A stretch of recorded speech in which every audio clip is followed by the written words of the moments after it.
Hello. ఎఫ్సిబి interface గురించి ఇప్పుడు మనం చూడబోతున్నాం. మీరు చూస్తున్నారు ఇక్కడ సోర్స్ విండో అంటాం, ఇది అవుట్పుట్ విండో,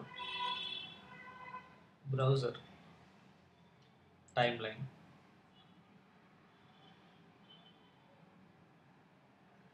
ఇక్కడ టూల్స్ ఉన్నాయి, ఆడియో లెవెల్ మీటర్ ఉంది. ఇప్పుడు మనం టైమ్ లైన్ గురించి చూద్దాం. దానికంటే ముందు sequence setting, first new project ఎలా క్రియేట్ చేసుకోవాలనేది మనం చూస్తాం. ఓపెన్ చేయగానే డిఫాల్ట్గా మనకు ప్రాజెక్ట్ క్రియేట్ అయిపోతుంది. అదర్వైజ్ మనం ఇక్కడ ఫైల్లోకి వెళ్ళేసి న్యూ ప్రాజెక్ట్ అని కూడా మనం క్రియేట్ చేయొచ్చు. న్యూ ప్రాజెక్ట్, సెకండ్ ప్రాజెక్ట్ కూడా ఓపెన్ అయింది. సో బట్ మనం ఏ ఫార్మాట్ ఎడిటింగ్ చేస్తున్నాం, ఏ కోడాక్తో ఎడిటింగ్ చేస్తున్నాం అనేది మెయిన్ ఇంపార్టెంట్. దాని గురించి మనం ఇక్కడ సీక్వెన్స్ సెట్టింగ్ అనేది ముఖ్యంగా మనం చేయాల్సి వస్తుంది. సీక్వెన్స్ సెట్టింగ్స్ తీసుకుంటే మనకి ఇక్కడ 720x576, దీన్ని స్టాండర్డ్ డెఫినేషన్ అంటాం మనం. పాల్ ఫార్మాట్ ఉంది, ఎనామార్ఫిక్ మనం ఎలాగో యూజ్ చేయం కాబట్టి ఇప్పుడిప్పుడే వస్తుంది. So frame rate, field option ఉంది, ఇంటర్లేస్డ్ అండ్ ప్రోగ్రెసివ్ అని రెండు రకాల వీడియోస్ ఉంటాయి. దాంట్లో ఇది interlaced video. DVC pro PAL codec ఉంది, కంప్రెసర్ క్వాలిటీ 100%. ఆడియో సెట్టింగ్స్ వచ్చేసి 48 డిఫాల్ట్గానే ఉంచుదాం, ఎందుకంటే మ్యాక్సిమం మనం అంత బ్రాడ్కాస్ట్లో ఇవే యూజ్ చేస్తున్నాం కాబట్టి. ఓకే, సో ఇక్కడ ఫార్మాట్ సాధారణంగా ఇప్పుడైతే మనం హెచ్డి ఎక్కువ యూజ్ చేస్తున్నాం. సో మనకి ఇక్కడికి వెళ్తే కస్టమ్లోకి వెళ్ళొచ్చు. 1920 ఆర్ 1080 హైట్ విడ్త్, ఇక్కడ స్క్వేర్ పిక్సెల్స్ పెట్టుకుందాం మనం. ఇక్కడ ప్రోగ్రెసివ్ కూడా మనం ప్రోగ్రెసివ్ అంటే ఫీల్డ్ ఆప్షన్ నన్ పెట్టుకోవాలి. సో కామన్గా మనం ఇప్పుడు 5Dలలో మూవీస్ చేస్తున్నారు కదా, దానిలో చూద్దాం మనం. సో ఇక్కడ 23.976 ఉంది. సో 24 ఫ్రేమ్ రేట్ పెట్టుకుందాం సీక్వెన్స్. ఇక్కడ కంప్రెసర్ వచ్చేసి మనం Apple pro resolution 422HQ use చేస్తున్నాం. ఓకే, అంటే సీక్వెన్స్ సెట్టింగ్ వచ్చేసి 1920x1080, square pixels, 24 frames. Codec వచ్చేసి యాపిల్ ప్రోరెస్ 422HQ ఫార్మాట్. మనం ఓకే అంటాం. సో ఇక్కడ వైడ్గా మారిపోయింది. సీక్వెన్స్ సెట్టింగ్ వచ్చేసి మనకి ఇక్కడ వచ్చేసింది. సో ఈ ప్రాజెక్ట్ ఓల్డ్ ప్రాజెక్ట్ డిఫాల్ట్గా యూజ్ అయింది, క్లోజ్ చేస్తున్నాం మనం. క్లోజ్ ట్యాబ్, నో, సేవ్ చేయట్లేదు మనం. సో ఈ ప్రాజెక్ట్ మనం ఎక్కడైనా సేవ్ కూడా చేయొచ్చు. మనం ఇక్కడ సేవ్ చేద్దాం ప్రాజెక్ట్, సేవ్ ప్రాజెక్ట్. డిఫాల్ట్గా సపోజ్ ఇందులో 2 హార్డ్ డ్రైవ్లు ఉన్నాయి, దాంట్లో డేటాలో సంథింగ్ ఎఫ్సిపి క్లాస్ అనే ఒక ఫోల్డర్ క్రియేట్ చేద్దాం. ఎఫ్సిపి సిఎల్ఎస్ఎస్ క్లాసెస్ ఫోల్డర్ క్రియేట్ చేద్దాం. ఓకే, ఇక్కడ same FCP training, save. Project save అయిపోయింది. కాకపోతే ఇక్కడ ఇంకా కొన్ని సెట్టింగ్స్ ఉన్నాయి. ఫర్ ఎగ్జాంపుల్ మనం రెండర్ పాత్ కానీ, మనం క్యాప్చర్ చేసిన వీడియోని ఎక్కడ సేవ్ అవ్వాలి, ఇలాంటి ఆప్షన్స్ అన్ని మనం చూడాల్సి వస్తుంది. దానికంటే ముందు మనం ఆ సెట్టింగ్స్ కూడా ఒకసారి చూసేసి వెళ్దాం. ఇక్కడ సిస్టమ్ సెట్టింగ్స్ అని ఉంది, దీంట్లోకి వెళ్తే మనకి ఇక్కడ ఉంది ఎఫ్సిపి సెట్ డేటా. మనం క్యాప్చర్ ప్లేస్ ఎక్కడ ఉందనేది డేటాలో ఎఫ్సిపి క్లాసెస్, దీంట్లో మనం ఒక ఫోల్డర్ క్రియేట్ చేద్దాం. Render FCP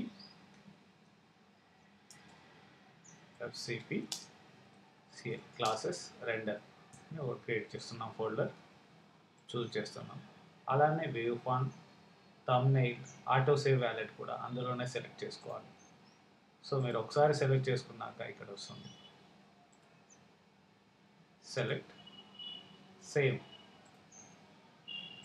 select auto save vault కూడా సేమ్, దాంట్లోకి మనం సెలెక్ట్ చేసుకుంటున్నాం చూస్. సో మన ప్రాజెక్ట్ అనేది ఒకటి క్రియేట్ అయిపోయింది.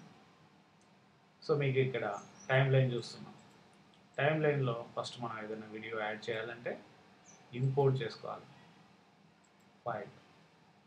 డిఎస్ఎల్ఆర్ సంబంధించి మనం మూవీ గురించి ఎలా మూవీ ఎడిట్ చేయబోతున్నాం, ఎలా క్యాప్చర్ చేయబోతున్నాం డిఎస్ఎల్ఆర్ నుంచి అనేది మనం కంప్లీట్ అవుట్పుట్ వరకు, అంటే డిఐ నుంచి కూడా మనం అవుట్పుట్ ఎలా ఇస్తాం అనే విషయాలు కూడా దీంట్లో మనం చర్చించబోతున్నాం.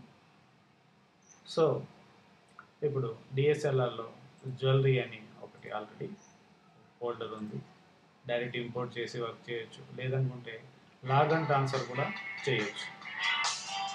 ఓకే, ఒకసారి చూద్దాం. అది ప్రస్తుతానికి అయితే మనం ఇక్కడ ఒక ఇంపోర్ట్ చేద్దాం, ఒక ఫైల్ వీడియో ఇంపోర్ట్ చేస్తాం. వీడియోని డబుల్ క్లిక్ చేయండి. సో సోర్స్ మానిటర్లోకి వస్తుంది. సోర్స్ మానిటర్లోకి వచ్చాక సో దాంట్లో ఎక్కడి నుంచి ఎంతవరకు కావాలి అనేది మనం ఇన్ ఐ కీబోర్డ్ మీద ఐ ప్రెస్ చేస్తున్నాం, అవుట్ కీబోర్డ్ మీద ఈ ప్లేస్ ఇంతవరకు మనం సెలెక్ట్ చేసుకున్నాం. దీన్ని యాపిల్ కీబోర్డ్లో F10 అంటే ఓవర్ రైట్ అంటాం. అంటే టైం లైన్ మీదకి ఈ మన సెలెక్టెడ్ పార్ట్ ఏదైతే ఉంటుందో మన టైం లైన్ మీదకి వచ్చేస్తుంది. F10 ఇక్కడ అడుగుతుంది change sequence settings to match the clip settings. అంటే క్లిప్ సెట్టింగ్స్ ఎలా అయితే ఉన్నాయో అలా సీక్వెన్సెస్ చేంజ్ చేస్తామని చెప్తుంది. సో ఎస్ అంటున్నాం, ఎందుకంటే సేమ్ మ్యాచ్ అవ్వలేదు. డిఎస్ఎల్ఆర్లో తీసింది H.264 కోడాక్ ఉంటుంది, మనం ఇంతకుముందు తీసుకుంది Apple ProRes 422 HQ format. So మనం ఎస్ అందాం. సో ఎస్, ఓకే, అలా వచ్చేస్తుంది. సో ఇక్కడ ఏంటంటే F10 అన్నప్పుడు మన కర్సర్ ఎక్కడైతే ఉంటుందో అక్కడే మనకు వీడియో అనేది మనకి ఇన్సర్ట్ ఓవర్ రైట్ అవుతూ వెళ్తుంది. సో ఇలా చూస్తున్నాం మనం. సో ఏ వీడియో అయినా కూడా మనం ఇంపోర్ట్ చేసుకుందాం. ఇంకోటి కూడా, సో ఇక్కడ డబుల్ క్లిక్ చేస్తున్నాం. దీంట్లో కూడా సెలెక్టెడ్ పార్ట్, సపోజ్ ఇక్కడ నుంచి ఇక్కడ వరకు. సో సేమ్ ఇది తీసేద్దాం మనం.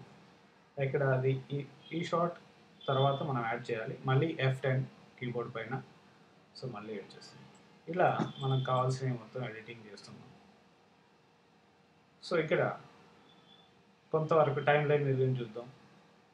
మనం ఎక్కడైతే ఏ టైం లైన్ మీద అయితే ఎలా రావాలో ఈ టోగుల్ ఇలా ఉంటుంది. సో మనకు రెండో ట్రాక్లో రావాలనుకుంటే టోగుల్ మనం ఇక్కడ చేసుకుంటాం. సో మళ్ళీ F10 అంటే మనకి రెండో ట్రాక్లో వస్తుంది. ఆడియో కూడా అలాగే సేమ్ A1 A2 అనేది A3 A4లో మనం పెడుతున్నాం. సో ఇక్కడ చూడండి, మీరు చేస్తాను వీడియో 2లో సెకండ్ లేయర్లో వీడియో అండ్ థర్డ్ అండ్ ఫోర్త్లో ఆడియో కూడా మనకు రావడం జరిగింది. ఒకవేళ మనకు అడిషనల్ ట్రాక్స్ అవసరం లేవు అనుకుంటే సేమ్ ఇక్కడ చూడండి, యాడ్ అయినా చేయొచ్చు, డిలీట్ అయినా చేయొచ్చు ట్రాక్స్. సపోజ్ మనకు అక్కర్లేదు కాబట్టి మనం డిలీట్ చేస్తున్నాం. Delete video, delete track, delete video track.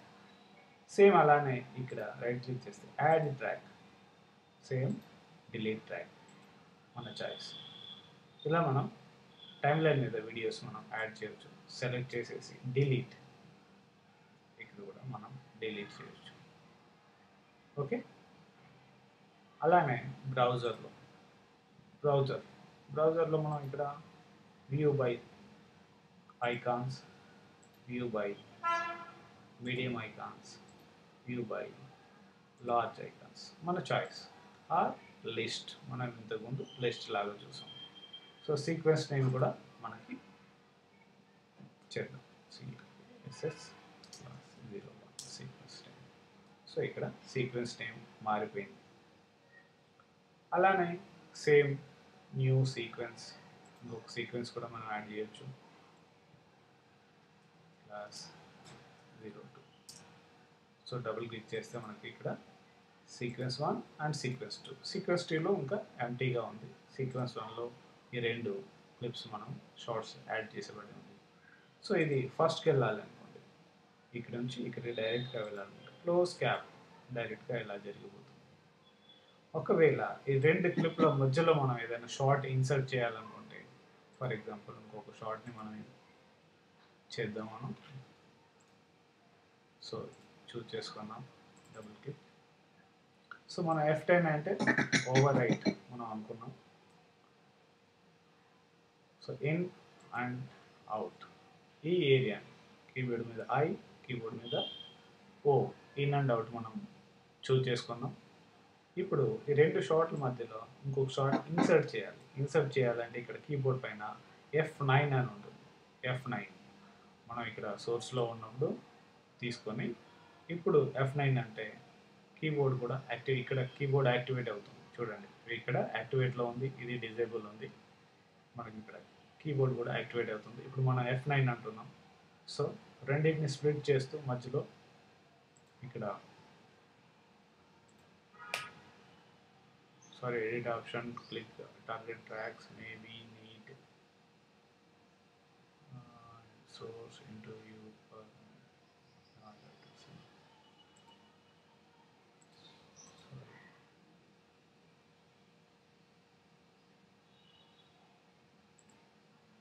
ఇప్పుడు వస్తుంది చూడండి. మనకి ఇక్కడ ఆడియోస్ కూడా లేవు, మనం పెట్టుకోలేదు. మనం ఇదివరకు యాడ్ ట్రాక్స్ అన్నాం, మనం యాడ్ ట్రాక్స్ అన్నాం, ఇక్కడ ఉంది. సో అందువల్ల రాలేదు మనకి. చూడండి ఇక్కడ కూడా మనం డిలీట్, సేమ్ మళ్ళీ F9 వచ్చేసింది. సో ఈ విధంగా మనం ఇన్సర్ట్ కూడా మనం చేయొచ్చు. ఓకే, నెక్స్ట్ మనం కీబోర్డ్ పైన కమాండ్ ప్లస్ మనం టైం లైన్ని జూమ్ చేయడం, టైం లైన్ మినిమైజ్ చేయడం జరుగుతుంది. సేమ్ ఇక్కడ కూడా మౌస్తో మనం మూవ్ చేయడం వల్ల, స్క్రోల్ మిడిల్ బటన్ స్క్రోల్ చేయడం వల్ల మీకు ఫార్వర్డ్ అండ్ రివర్స్ మనం చూడొచ్చు. సేమ్ ఇక్కడ అవుట్పుట్ కూడా సేమ్ అలానే చూడొచ్చు మనం. అలానే మీకు ఇక్కడికి వెళ్తే పర్సంటేజ్, మనం ఇప్పుడు 32%లో ఇక్కడ ఉన్నాం చూడండి. మీరు ఫిట్ కూడా మనం పెట్టచ్చు. ఫిట్ పెట్టడం వల్ల మనం ఎప్పుడైతే మనం ఈ బ్రౌజర్ని మనం ఇలా జరుగుతాం, సో ఆటోమేటికల్లీ మనకి ఇమేజెస్ అంటే విండోస్ అన్ని లార్జ్గా అవుతాయి. సో ఆటోమేటికల్లీ ఫిట్ అవుతుంది. లేదు మనం సపోజ్ ఒక 50% పెట్టుకున్నాం, లేదు ఒక 25% పెట్టుకున్నాం, ఇంకా 25% ఉండిపోతుంది. మనం ఎలా ఈ విండోస్ని కాంపాక్ట్ చేసినా, లార్జ్ చేసినా కూడా సేమ్ అక్కడే ఉండిపోతుంది. సో మనం ఇక్కడ ఫిట్ ఆప్షన్ అనేది మనం పెట్టుకోవాలి. ఓకే, ట్రాక్స్ కొంతవరకు చూసాం, ఇంకేమైనా అడ్వాన్స్డ్ ఆప్షన్స్ ఉంటే చూద్దాం. ఓకే, బ్రౌజర్ కూడా చూసాం, insert and over right option చూసాం, అలానే క్లోజ్ క్యాప్ చూసాం, యాడ్ డిలీట్ ట్రాక్స్ కూడా చూసాం మనం. ఓకే, సో ఓవర్ రైట్ అనేది ఇంకో విధంగా కూడా చేయొచ్చు. ఫర్ ఎగ్జాంపుల్ మనం ఇక్కడ ఇదే షార్ట్ని మనం సెలెక్ట్ చేసుకున్నాక మనం ఇక్కడ విండోస్లో డ్రాగ్ అండ్ డ్రాప్ చేస్తే ఇక్కడ ఓవర్ రైట్ చేయొచ్చు. అలానే ఇన్సర్ట్ కూడా చేయొచ్చు. ఎప్పుడైనా ఎండింగ్లో ఇన్సర్ట్ చేసినా ఓవర్ రైట్ చేసినా ఒకటే. సో మనం ఓవర్ రైట్ చేయాలి. అదే షార్ట్ని సేమ్ ఇంకో మెథడ్ కూడా చేయొచ్చు. ఇక్కడ కూడా ఉంది ఓవర్ రైట్, ఇక్కడ చేసినా కూడా మనం చేయొచ్చు. ఇదే షార్ట్ని ఇన్సర్ట్ చేద్దాము. ఇన్సర్ట్ కూడా సేమ్, అంటే ప్రీవియస్ యాడ్ అవుతుంది, మిగతా క్లిప్స్ అన్నీ రైట్ సైడ్ మూవ్ అవుతాయి అండి. ఓకే, రైట్ సైడ్ మూవ్ అయింది. అలానే ఇక్కడ కూడా ఇన్సర్ట్ ఉంది. ఓకే, మిగతా ఆప్షన్స్ మళ్ళీ చూద్దాం. Thank you.